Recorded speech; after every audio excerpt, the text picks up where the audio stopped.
মালিক ইবনে দিনার রাহমাতুল্লাহ আলাইহি মাঝিকে ডাক দিয়ে বলতেছে, মাঝি রে, আমি যে তোমারে ভাড়া দিব কোনো অর্থ করি পয়সা করি আমার কাছে নাই।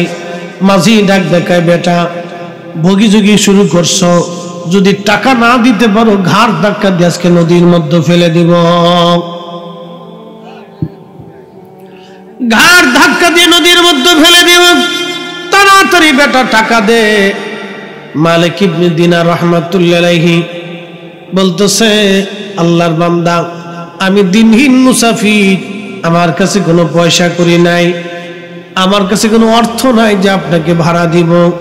তখন ওই মাঝি ডাক দেখায়, না, যদি টাকা না দাও তোমাকে আজকে ঘাড় ধাক্কা দিয়ে নদীর মধ্যে কিন্তু তোমারে ফেলে দেব।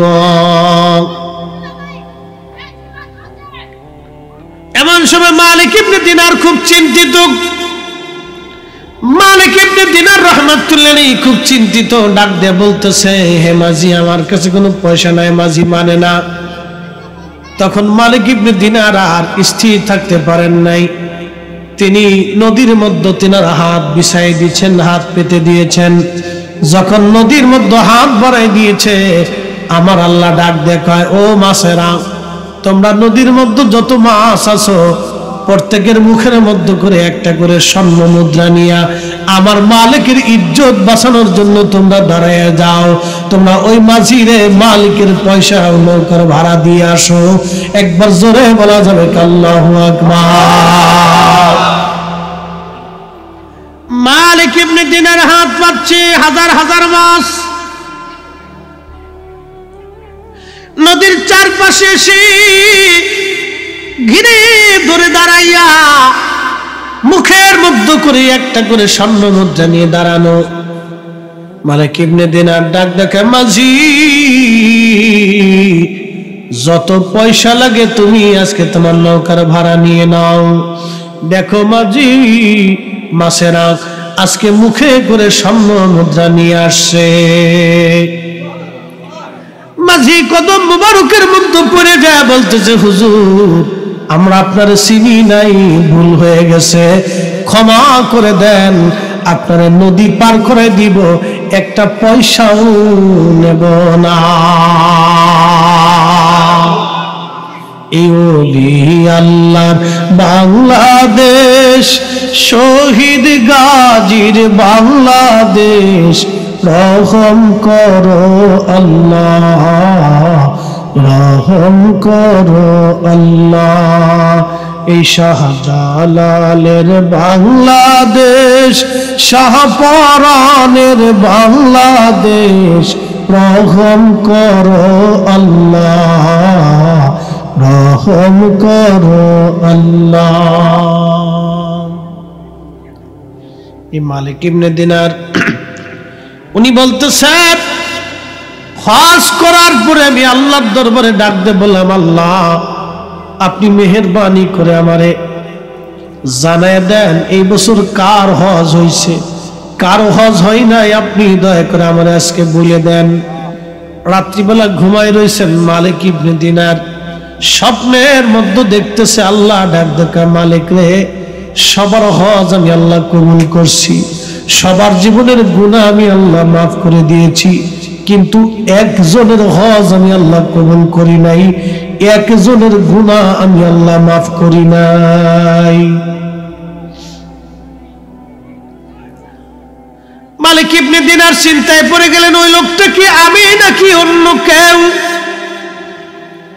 সারা রাত ঘুমাইতে পারেন নাই, যদি আল্লাহ আমার হজ কবুল না করে আমি মালিক ইবনে দিনারের জীবন বরবাদ হয়ে যাবে।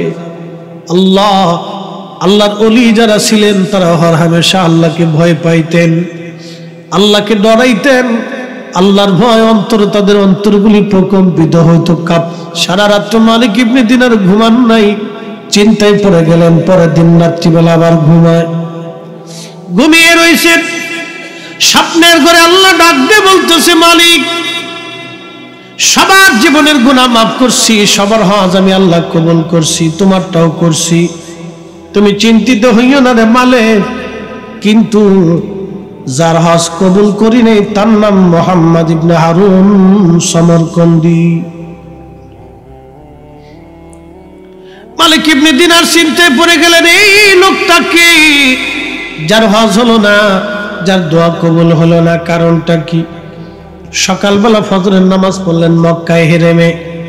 নামাজ শেষ করার পরে মক্কাবাসীদেরকে ডাক দেখে, ও মক্কার লোকেরা, তোমরা বলো মুহাম্মদ ইবনে হারুন সমরকন্দি নামে তোমরা কাউরে চিনো কিনা? মক্কার লোকেরা ডাক দেখে, মালিক ইবনে দিনার ইরাকি, মুহাম্মদ ইবনে হারুন সমরকন্দির আমরা চিনি। এই লোকটা আজকে 40 বছর ধরে ওই মাকামে ইব্রাহিমে সারা রাত্র ভরে ভরে নামাজ পড়ে। চিন্তা করতে পারছে, 40 বছর ধরে মাকাম ইব্রাহিমে নামাজ পড়ে, তার হজ কবুল হলো না, তার জীবনের গুনাহ মাফ হইল না। মালিক ইবনে দিনার খুব পেরেশান হইল। বলো কি, 40 বছর ধরে সে মাকাম ইব্রাহিমে ইবাদত করে? বলে হ্যাঁ। আর আমল কি তার বলা? লোকেরা ডাক দিয়ে বলতেছে, হুজুর 40 বছর ধরে সে রোজা রাখে, হারাম টাইম সময় ব্যতীত।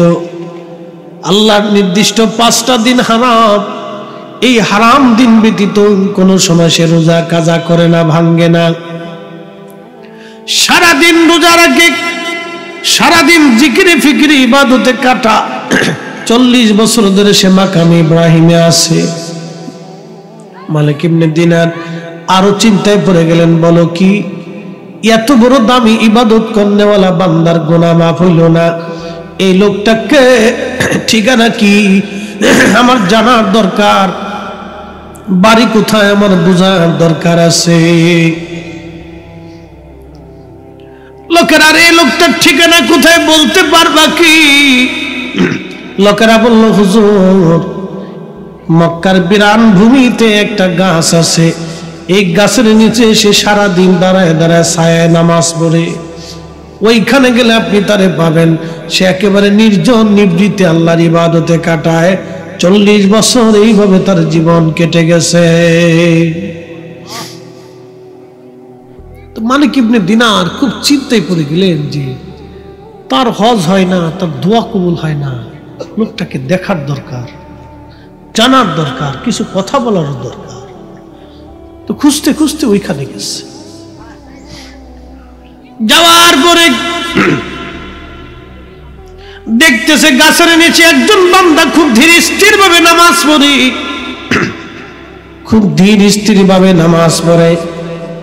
তার ডান হাত কাটা, তার হাতটা নাই, ডান হাত কাটা, হাত নাই, কিন্তু ধীর স্থির ভাবে নামাজ পড়তেছে। মালিক ইবনে দিনার সালাম দিলেন, আসসালামু আলাইকুম ওয়া রাহমাতুল্লাহি ওয়া বারাকাতুহু।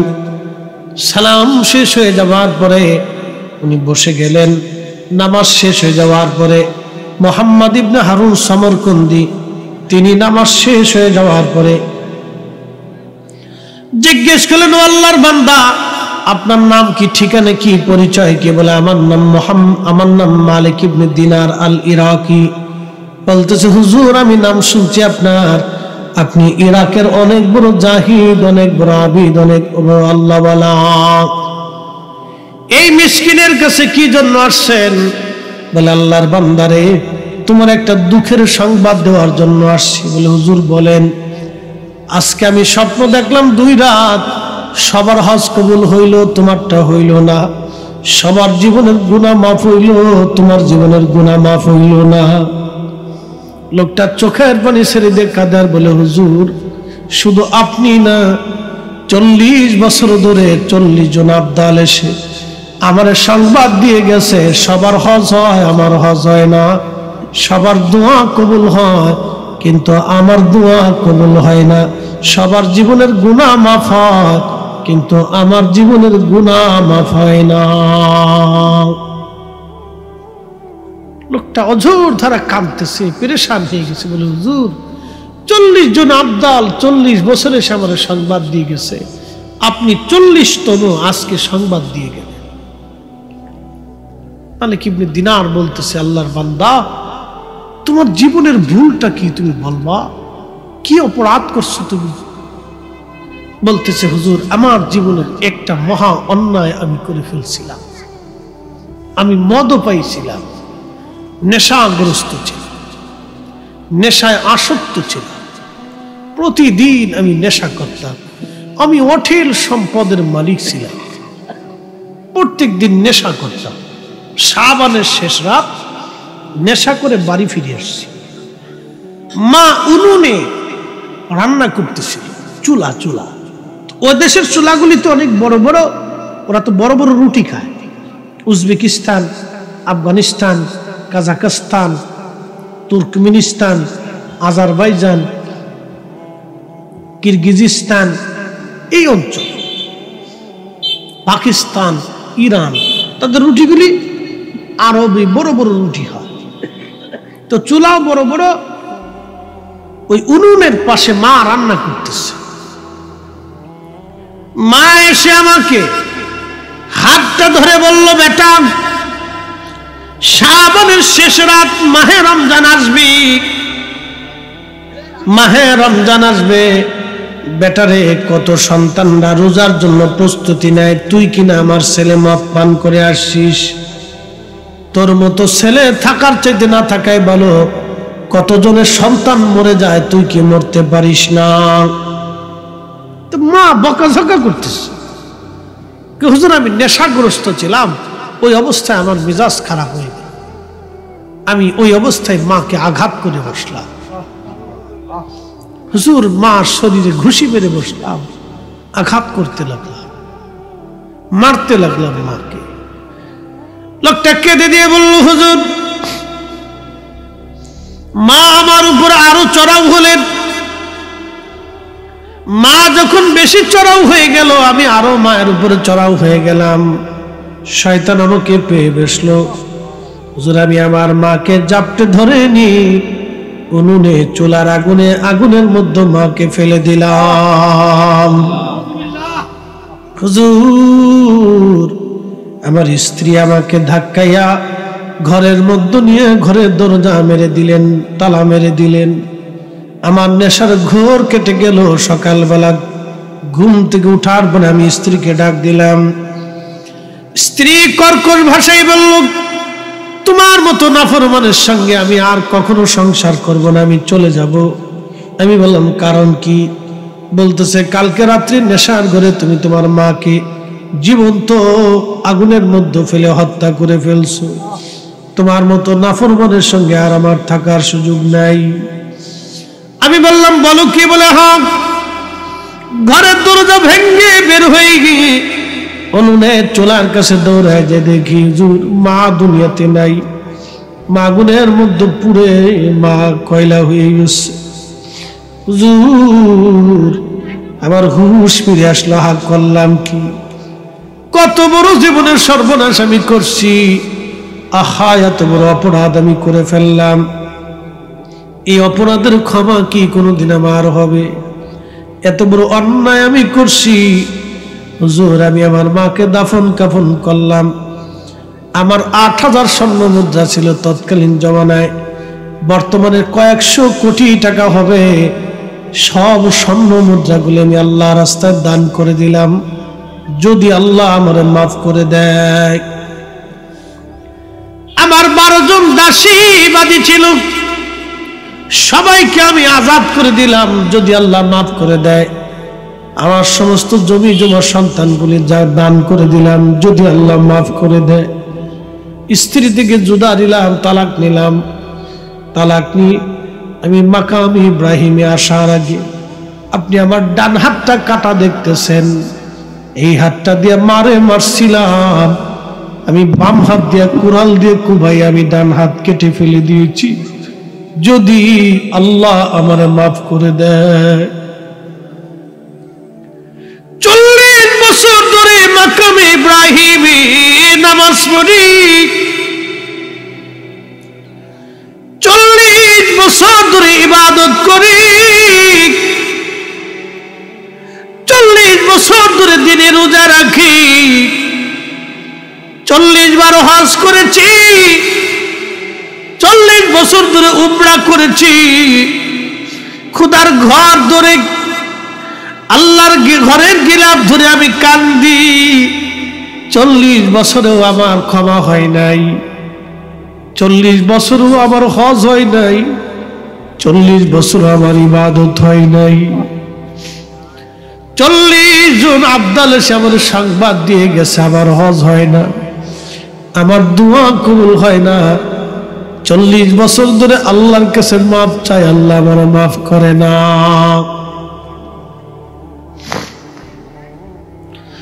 মালিক ইবনে দিনার মুখের মধ্যে হাত দিয়ে গুনগুন করে কাঁদে আর বলে, আল্লাহর বান্দারে, জীবনে কত বড় সর্বনাশ তুই করছো তুমি জানো? এত বড় অপরাধের কি ক্ষমা কখনো হয়? এত বড় অন্যের ক্ষমা কি কখনো হয় নাকি রে?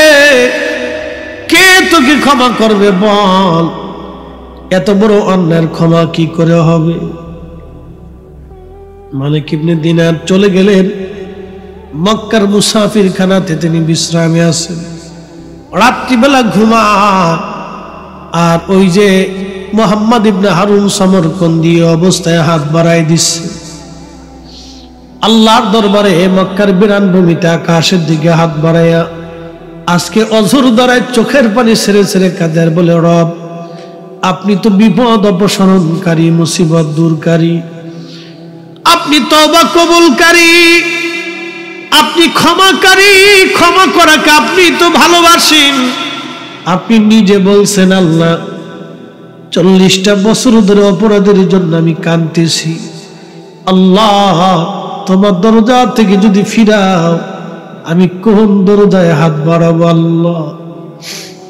ইমাম জৌজি লিখতেছেন, দু হাত বাড়াইয়া খুব বিনয়ী বিনয়ে কাঁদতেছে।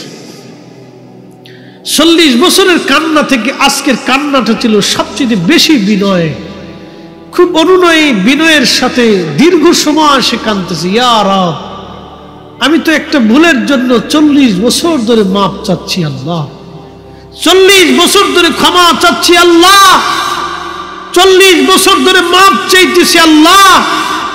তুমি যদি ক্ষমা না করো আমি কোথায় যাব আল্লাহ? তোমার বান্দা কোথায় যাবে আল্লাহ? 40 বছর ধরে ক্ষমা চাইতেছি আল্লাহ। এই 40 বছরের ক্ষমা, 40 বছর ধরে ক্ষমা চাইতেছি, এইভাবে বিনয়ে বিনয়ে মালিক ইবনে দিনার রাহিমাহুল্লাহ বলেন, আল্লাহর বান্দা বিনয়ে বিনয়ে বিনয়ে বিনয়ে মাপ চাইতে লাগলো। রাত্রিবেলা ঘুমিয়ে আসি, স্বপ্নের করে দেখতেছে রাহমাতুল লিল আলামিন নবীজি তশরিফ বানছে মালিক ইবনে দিনারের ঘরে। একবার জোরে বলা যাবে কি মারহাবা? আল্লাহর নবী তশরিফ আনলেন। ডাক দেখো মালিক ইবনে দিনার, কে তোমাকে আল্লাহর বান্দাকে আল্লাহর রহমত থেকে জুদা করতে বলছে? কে তোমাকে বলছে আল্লাহর বান্দারে আল্লাহ ক্ষমা করবে না? তুমি কেন বলছো তার ক্ষমা হবে না? যাও সামারকন্দিরে যায় বলো আল্লাহ তার জীবনের অপরাধকে মাফ করে দিছে। একসাথে বলবেন সুবহানাল্লাহ। প্রিয় উপস্থিতি, এই পৃথিবীতে আল্লাহ রাব্বুল আলামিন আমাদেরকে পাঠিয়েছেন, আল্লাহর একটা উদ্দেশ্য আছে। আমরা দুনিয়াতে আসছি, আমাদের একটা উদ্দেশ্য আছে। যিনারা মাহফিল সাজাইলেন তিনাদের একটা উদ্দেশ্য আছে, যারা মাহফিলে টাকা দিলেন তাদের একটা উদ্দেশ্য আছে। উদ্দেশ্যবিহীন দুনিয়ার কোন মানুষ পাগল ছাড়া কেউ ঘুরতে পারে না। সবার একটা উদ্দেশ্য আছে, সবার জীবনের একটা লক্ষ্য এবং উদ্দেশ্য থাকে। আপনারা যারা পীর মুর্শিদের কাছে বায়াত নেন তাদের একটা উদ্দেশ্য হয়। আপনি স্কুল কলেজে মাদ্রাসায় পড়েন, আপনার জীবনের একটা উদ্দেশ্য আছে। আল্লাহ মানব জাতি বানাইলেন, আল্লাহর উদ্দেশ্য কি? আল্লাহ পাক বলেন, ওয়ামা খালাকাতুল জিন্না ওয়াল ইনসা ইল্লা লিয়াবুদুন।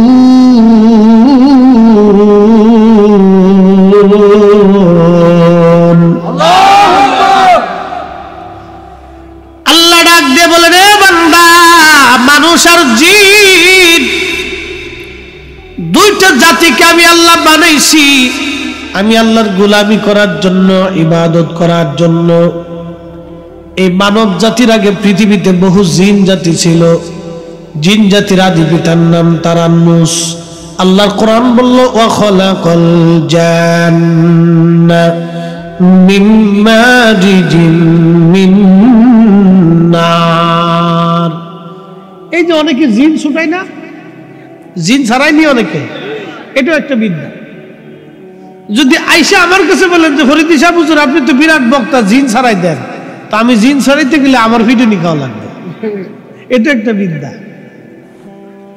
এখানে একটা বিদ্যা কাজ করে। এখানকার একটা নিয়মতান্ত্রিকতা আছে।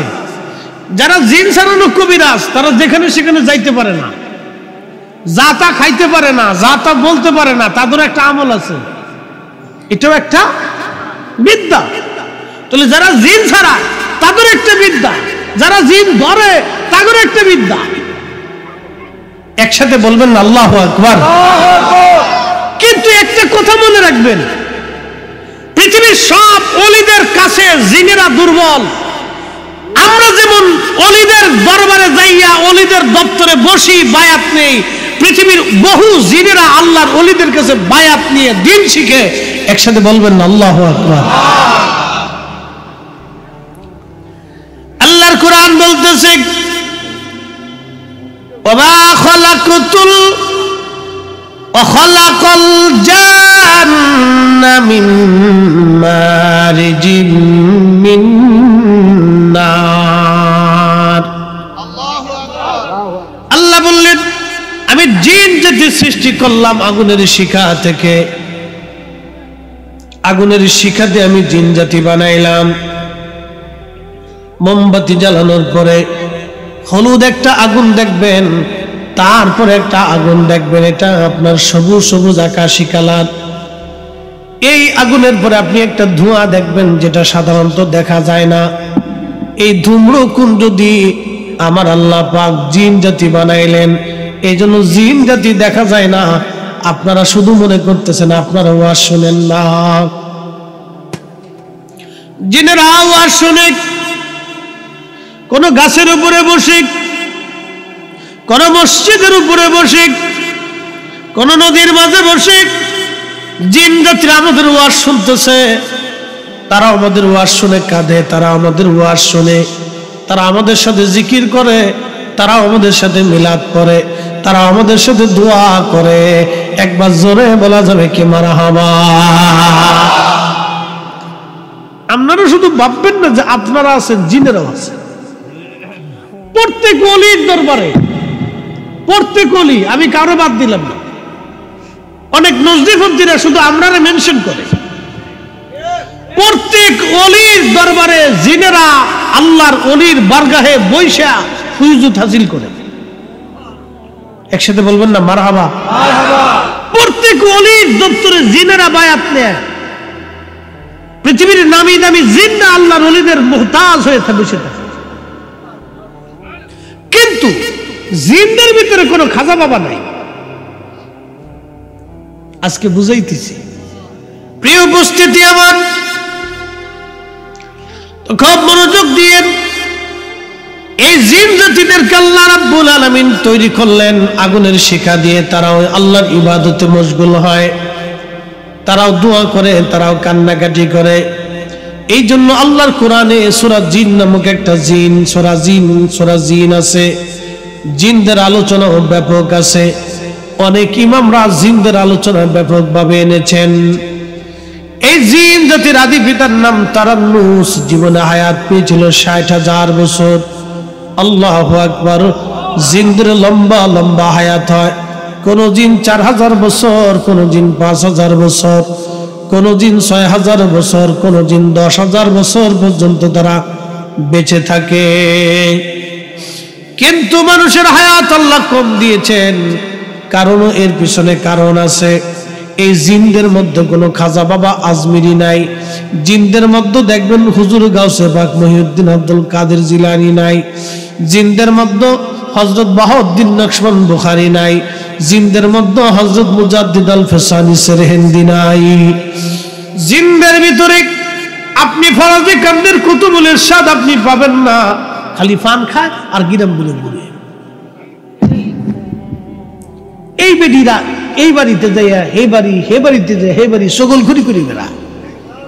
এই বাড়ির দোষ ওই বাড়ির কাছে বলে, ওই বাড়ির কথা ওই বাড়ির কাছে বলে, এই বাড়ির কথা সেই বাড়ি যায় কয়। এগুলো হলো সকল খর বেডি, এগুলো হলো শয়তানের খালা। এই শয়তানি করে বেলায় গিরাম ভরিয়া কথা কন না কেন, ঠিক কিনা? এই শয়তানের বেডি, এই বদমাশ বেডি।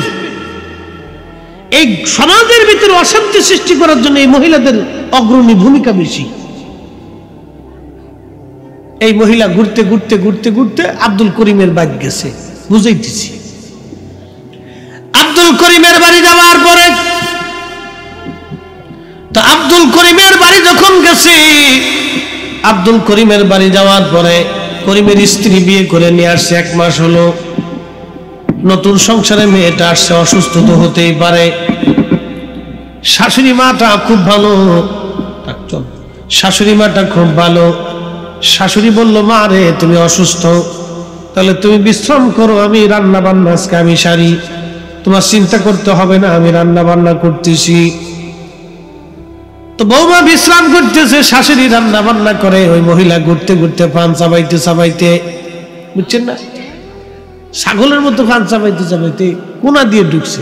ঢুকে কয়, করিমের মা কি করো? কয় রান্না করতেছি। কয় করিমের বউ কেউ অসুস্থ, বিশ্রাম করতেছে। কম কি বেডির চিন্তা দেখেন, কম কি করিম রে বিয়ে করে আনছো তুমি রান্না করার লাগিয়া? এই মনে করেন যে ফার্ম মারি দিছে না ফার্ম, এই মনে করেন যে খুশাখুশি করতে করতে শেষ পর্যন্ত বেডির চেতাই দিচ্ছে। ওই মহিলা বুঝে নাই, মহিলারে চেতাই দিচ্ছে। এরকম কিছু সকলখোর মহিলা আছে যাদের কারণে বাংলাদেশের বহু সংসার নষ্ট হয়েছে। কি কথা কন না?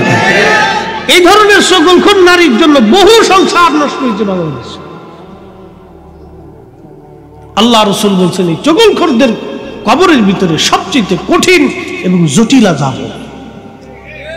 আল্লাহ সকলখোর নারী থেকে আমাদেরকে হেফাজত করুক, সকলে বলে না আমিন। কষ্ট হইতেছে আপনাদের? আজকে ঘরের ভিতরের ওয়াজ করলাম, অশান্তি কিভাবে বাঁধে এগুলি আজকে বললাম। বলে হুজুর সাতপুরে এসে ওয়াজ করলেন কে? বাংলাদেশের পরিসংখ্যানে সবচেয়ে বেশি তালাকের সংখ্যা সাতপুরে। এটা আমি বলিনি, এটা পরিসংখ্যানে বলছে, সাংবাদিকরা এটা তৈরি করছে। পরিসংখ্যান বলতেছে সাতপুরে বেশি তালাকের সংখ্যা। আচ্ছা আপনাদেরকে একটা কথা বলি, তালাক কি বেশি হওয়া কি ভালো লক্ষণ? এটা কিয়ামতের আলামত। কিয়ামতের শোনেন, তালাক হয়ে গেলে যে সংসার টিকে গেল। অনেক নারী মনে করে যে তালাক হলে অসুবিধা কি, আমি আবার বিয়ে করব। অনেক পুলা মনে করে যে তালাক দিলে অসুবিধা কি, আমি আবার বিয়ে করব। শোনেন, বিয়ে তো করবেন কিন্তু সুখ কোথায় পাবেন? বিয়ে তো ঠিকই করবেন কিন্তু সুখ পাবেন কোথায়? সুখ খুঁজতে হবে না আপনাকে। এই স্বামী স্ত্রীর এই বিয়ে থাকা কি কোনো ছেলে খেলা নাকি, পুতুল খেলা নাকি যে আজকে খেললেন কালকে ভেঙে দিবেন? আমার দিকে তাকান, আমার পরিচয় আমার বাবা মা দিয়ে, আর আমার বাবা মার বৈবাহিক পবিত্র বন্ধনের মাধ্যমে আমি আমার বাবা মার পরিচয় পেয়েছি, আমি বৈধ সন্তান। কি কথা কন না কেন? শোনেন, স্বামী স্ত্রীর তালাক হয়ে যাওয়ার পরে ছেলে ওই স্বামী স্ত্রীর অসুবিধা না হলেও সবচেয়ে প্রথম এফেক্টটা, ধাক্কাটা বাচ্চাদের মগজের মধ্যে পড়ে। শুধু ঠিক না, আমি আপনাকে বুঝাচ্ছি, শেষ পর্যন্ত এই বাচ্চা তার বাবা মাকে পর্যন্ত কি বিশ্রী ভাষায় গালিগালাজ করে বড় হওয়ার পরে, এবং কত অকথ্য, এবং ওই বাবা মার প্রতি তাদের ধ্যান ধারণাটা এতটাই নেগেটিভ পর্যন্ত আসে যে পারলে খুন পর্যন্ত করে ফেলবে। এত পরিমাণ নেগেটিভ পর্যন্ত চিন্তা সন্তানের মগজে আসে শুধু তাদের একটা ভুলের জন্য। ওই বাচ্চাদের কলিজা পর্যন্ত এফেক্ট করে।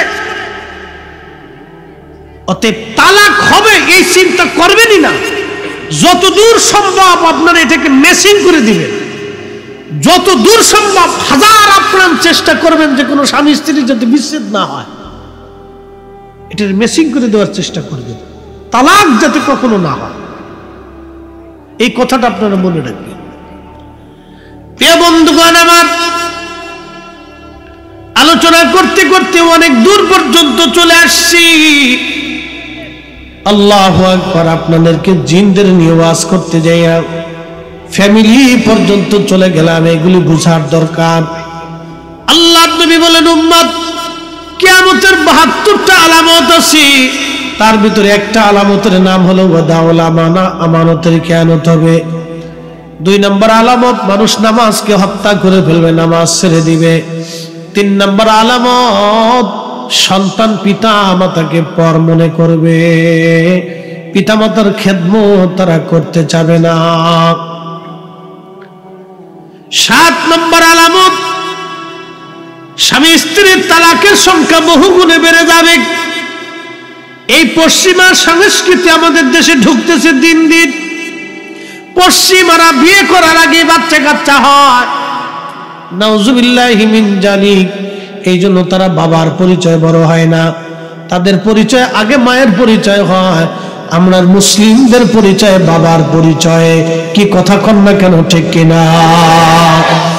আমরা বাবার বৈধ সন্তান বিদায় বাবার পরিচয় হয়, পশ্চিমাদের পরিচয় হয় মার পরিচয়, কারণ তাদের বাচ্চা কাচ্চা বিয়ে হওয়ার আগেই হয়ে যায়। এই সমাজ যদি আমার দেশে আসে তাহলে মনে করবেন এই দেশে আর কিচ্ছু থাকবে না, শুধু জেনা আর জেনা, জেনা আর জেনা, জেনা আর জেনা। এই সমস্ত বেহাপনা দিন দিন দিন দিন আমার সমাজে ঢুকতেছে। জেনা করাটা কি এই আমাদের সামাজিক ভাবে ছেলে মেয়ের এই সমস্ত বিষয়টাকে আমাদের দেশের অনেকে কিছু মনেই করতেছে না। আজকে আল্লাহু আকবার, কত ভয়াবহ পরিণতি আমাদের সামনে অপেক্ষা করতেছে আপনি জানেন না। আল্লাহর গজব আসমান থেকে একটার পর একটা আসবে, নতুন নতুন রোগ আসবে। বাবাজি, মুসলমানদের মসজিদে এখনো আজান হয় বিদায় আল্লাহর আসমান থেকে বৃষ্টি হয়, মুসলমানদের জমিনে এখনো নামাজ হয় বিদায় আল্লাহর আকাশ থেকে এখনো বৃষ্টি হয়। যদি আজান বন্ধ হয়, নামাজ বন্ধ হয়ে যায়, আল্লাহর আকাশ থেকে বৃষ্টি আসা বন্ধ হয়ে যাবে। চাঁদপুরবাসী, মতলববাসী, মাইকের আওয়াজ বহু দূরে যায়,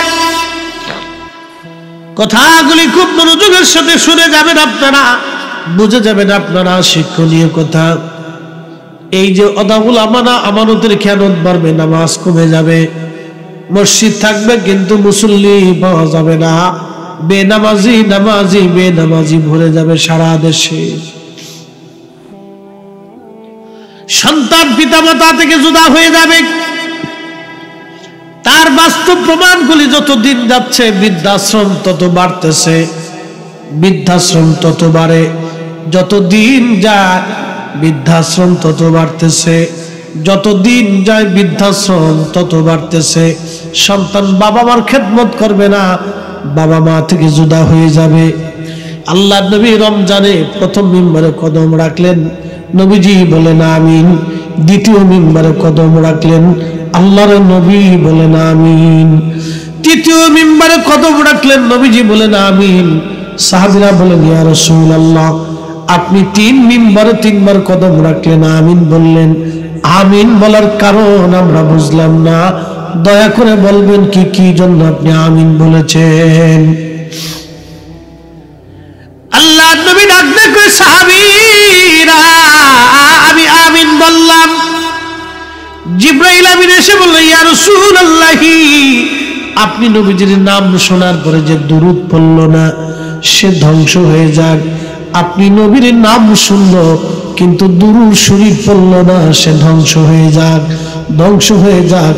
এর অর্থ হলো দুরূদের গুরুত্ব কত। নবীজির নাম শোনার পরে দুরূদ না পড়লে ওই উম্মত ধ্বংস হয়ে যাবে, ধ্বংস হয়ে যাবে, তার আখিরাত বরবাদ হবে, আখিরাত বরবাদ হয়ে যাবে। তার মানে আমার নবীর দুরূদের বরকত এতই অপরিসীম। আজকে এই দুরূদ যারা বন্ধ করে দেওয়ার জন্য উঠে পড়ে লাগছে, এই সবগুলি হলো শয়তানের দালাল।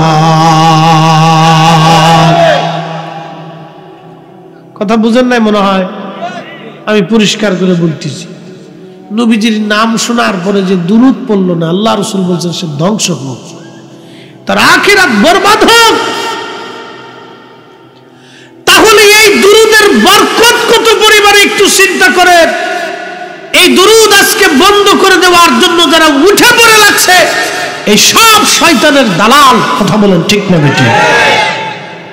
আমরা বললেই তো অনেকে বলবে হুজুর বেদাতি কথা বলতেছে, বিশৃঙ্খল করার কথা বলতেছে। না বাবা, দুরূদ আগেও ছিল, এখনো আছে, আগামীতেও চলবে। যেই মজলিসে নবীর দুরূদ হয় না, ওই মজলিসের 4 পয়সা মূল্য নাই। যে দুয়াতে নবীর দুরূদ হয় না, ওই দুয়ার মূল্য নাই। যে ইবাদতের পরে দুরূদ হয় না, ওই ইবাদতের মূল্য নাই। এই জন্য দুরূদ শরীফ ছাড়া কোনো দোয়া হবে না। এই জন্য আমরা যখন মানুষের দাওয়াত দেই, মিলাদ শরীফ মানে নবীর দুরূদ ও সালাম, আল্লাহর নবীর দুরূদ ও সালাম করার পরে আমরা দোয়া করে দেই। কারণ যেই মজলিসে নবীর দুরূদ সালাম হয়, ওই মজলিস আল্লাহর দরবারে তাড়াতাড়ি কবুল হয়ে যায়। ঠিক কিনা? তাড়াতাড়ি কবুল হয়ে যায়। মতলববাসী মনোযোগ দিয়ে শুনিয়া যান। আল্লাহ নবী দ্বিতীয়বারে কদম মোবারক রাখলেন। নবীজি বললেন সাহাবীরা রে, জিবরিল আমিন এসে বলল, ইয়া রাসূলুল্লাহ, যে মাহে রমজান পাইলো, কিন্তু মাহে রমজানে নিজের জীবনের গুনাহ মাফ করে নিতে পারলো না, সে ধ্বংস হয়ে যাক। আমি নবীজি আমিন বললাম। আমিন বলার সঙ্গে সঙ্গে সেটা কবুল হয়ে গেল। মতলববাসী 3 নম্বরে নবীজি বললেন সাহাবীরা, জিবরিল আমিন এসে বললেন, ইয়া রাসূলুল্লাহ, যে পিতা মাতা পাইলো কিন্তু খেদমত করে, বাবা মার খেদমত করে জান্নাত নিতে পারলো না, সে ধ্বংস হয়ে যাক। যে বাবা মা পাইলো কিন্তু খেদমত করে জান্নাত নিতে পারলো না, সে ধ্বংস হয়ে যাক। যে বাবা মা পাইলো কিন্তু খেদমত করে জান্নাত নিতে পারলো না, সে ধ্বংস হয়ে যাক। মতলববাসী মনোযোগ দিয়া শুনিয়া যান। বিশ্ববিখ্যাত একজন আল্লাহর ওলি ছিলেন, তার নাম হযরতে মালিক ইবনে দিনার রাহমাতুল্লাহি আলাইহি। মালিক ইবনে দিনার, তিনি ইরাকে বাড়ি ছিল, অনেক বড় আল্লাহর ওলি। মালিক ইবনে দিনারের জীবনের একটা ঘটনা শোনাই। এটা কষ্ট হচ্ছে আপনাদের? একসাথে বলেন তো আল্লাহু আকবার।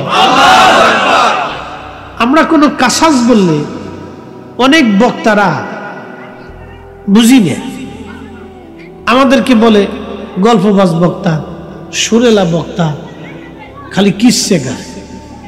এখন আপনাদেরকে একটা কথা বলি, কোরআন শরীফে 25 জন নবীর কিসসে, এটা কি আমরা বলছি না আল্লাহ বলছে? তাহলে সর্বপ্রথম কিচ্ছা বলছে কি? কিচ্ছা মানে কাসাস, কাসাস মানে ঘটনা। ঘটনা বলছে কি আগে? আল্লাহ বলছে না? এই ঘটনাগুলো সাজাইছে কে? আল্লাহ না? ওলি আল্লাহদের ঘটনা কি আমরা বানাই? তো এটা কার, কে কে? এই ওলি আল্লাহদের জীবনী তো এটা আল্লাহ কর্তৃক নির্বাচিত। কি কথা কর না? ঠিক কিনা?